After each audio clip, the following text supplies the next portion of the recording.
We are just 1 month and a couple of weeks away from 2024.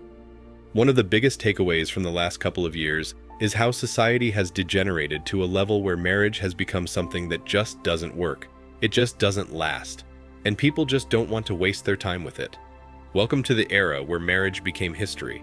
Let's find out how this happened. Until now, feminism has progressed to the point where, in my opinion, it no longer achieves the gender equality it previously did, when, as you are aware, women wanted to vote, own cars, and have jobs. Now they have their cars and they have their jobs, but they're not happy, because they probably will never be able to. But in my perspective, any movement must either succeed in achieving its objective or terminate. However, the problem with feminism is that it has developed into a toxic form in which it has become a supremacist movement determined to destroy Western civilization. Atomic families are being destroyed by it. Males are delaying marriage. Women are changing to become more manly. Males are changing to become more feminine. People in this generation find reasons to quit rather than find reasons to stay and grow. The trust between men and women has never been this low in our lifetimes. We are all aware that with time, marriages typically lose their allure and worth. We all understand that even the thought of divorce equals the end of a relationship. Consequently, if you find yourself in a marital situation, and it doesn't even have to be marriage-related, in many Western nations, if you live together for a long enough time, the state will recognize it as a common law marriage. They will also regard your split as a marriage since, by law, they treat it as a marriage.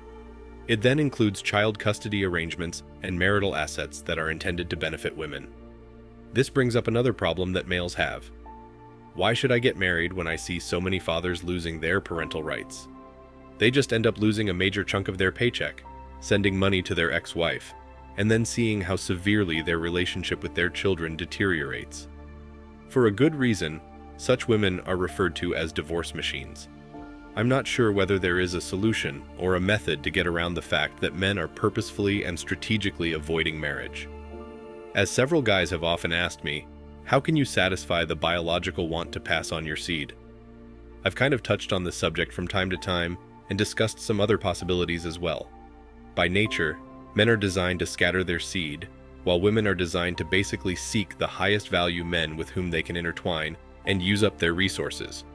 Although there are two distinct dynamics, the status of family law is so dismal that it is just not sane from any point of view for a man to live in a situation that the state considers to be a married arrangement. Why would you put yourself in a position where the state might decide what happens to your assets, monthly income, and parental access? In addition, family law is constructed in a way that disincentives women from acting fairly or in the children's best interests. This is also part of the problem.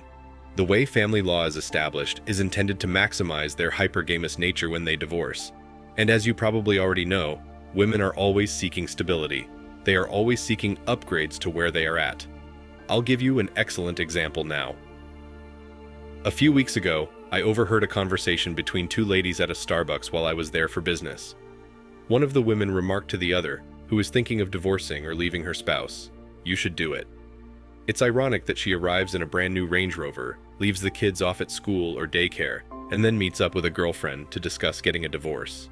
I heard her buddy say, "You know, girl, you can take half his monthly money, the vehicle, the home, and not have to put up with his dumb behind," or something along those lines. That's how some women view marriage and the advantages of divorce, if that gives you a little bit of insight and helps you to understand a little bit more. I'm aware that some women may point out that their divorces didn't go that way and that they had to pay the man. It's all right.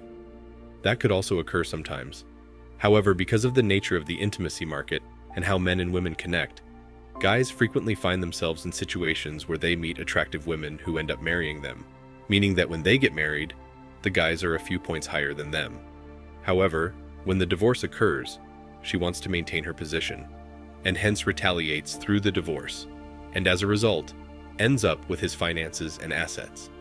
In the end, it comes down to the fact that males struggle to satisfy their biological urges, and women are doing nothing to change it. As an example, the indigenous couldn't accomplish much with their spears and wooden arrows when the white European settlers arrived in North America and began to use their cannons and rifles against them. They were at a disadvantage. That's the situation men face in marriage. The whole legal system is designed to fire cannons at them, while they're only given spears to defend themselves. Men have grown weary of women as more and more of them reveal their true natures, and how they trick them into marriages so they may live off of their resources while they monkey branch from one male to the next. However, the primary cause of the rise in non-intimate marriages is that women no longer want to be women. There. I did say it. Based on falsehoods spread by the awakened feminist ideology, women seek to adopt the gender role of males and want to behave in a masculine way in order to seize authority. I have covered this in several of our earlier videos. With a huge demand for women and a large supply of men, the economics of dating applications like Tinder operate on a lopsided demand and supply. Because there are so few males available, women have a lot of power online because they are in charge and can pick among thousands of men for every female. It is like economics, really. Due to the very high demand for women, the supply and demand of dating apps favor women. And for this reason, modern Western guys avoid marriage. They believe that the only thing modern women can provide for men is proximity. Women supposedly lack prior cooking experience. Compared to their moms or grandparents, they no longer have stereotypically feminine skills like making a delectable dinner. They typically bemoan that most women have kids from prior unions, relationships, and sporadically other dads. They may witness women with a lot of beta guys circling about them on social media, especially on platforms like Instagram and, I believe, Snapchat, where women act in an attention-seeking manner and receive a lot of attention every day. They essentially share provocative images to draw attention from strangers. What can women do to change this? Why aren't guys getting married anymore? The legal repercussions of marriage in the current climate are so severe that many men find it difficult even to consider getting married. The issue with it is that it especially has more to do with the West than other regions, such as Russia, Asia, or even Eastern Europe.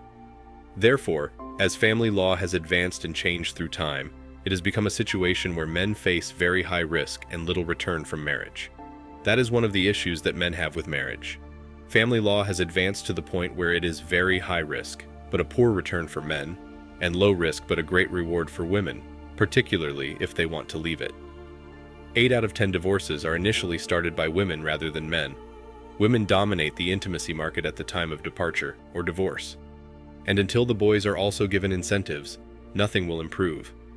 If we want to solve this problem and encourage men to get married in our culture, we must give them incentives throughout this process. Men now understand that the odds are against them in the game. By getting married, they run the danger of losing all they've worked for, including their home, vehicles, money, and self-esteem. In addition, the judicial system is designed such that women always receive advantages and are presumed to be innocent unless proven guilty. So there's a lot that needs to change first. But I don't think anything's going to change in my lifetime at least. I think it's only going to get worse for men. We frequently witness situations when men are singled out, made to answer for their actions, and told that because they have a good income, they should give their wives or live-in girlfriends an allowance. You give them a particular sum of money. It's insane that men are now beginning to be seen as financial violators and punished for mistreating their spouses by placing them on a budget. So, the other side of marriages that you don't see is where women are cheating on their husbands without the husbands knowing anything about it, as they slave away their time to make sure there's food on the table and bills paid for the family. The women boast about feminism and being equal while they're cheating on the side, happily enjoying the resources gifted to them by their husbands and the pleasure provided to them by the playboy they spend their weekends with.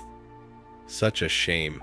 We could go on forever, but in all honesty, women, it's now up to you whether you want to do anything to encourage more men to pursue marriage, since marriage will eventually become obsolete. There won't be as many kids around, and men and women will no longer connect in the same way. We live in weird times, that's for sure. Thanks for watching Man Reacts. Show us your love and support by liking this video, sharing it with your friends, and subscribing to the channel. And let us know your thoughts on this in the comments. We're always up for a healthy debate and discussion.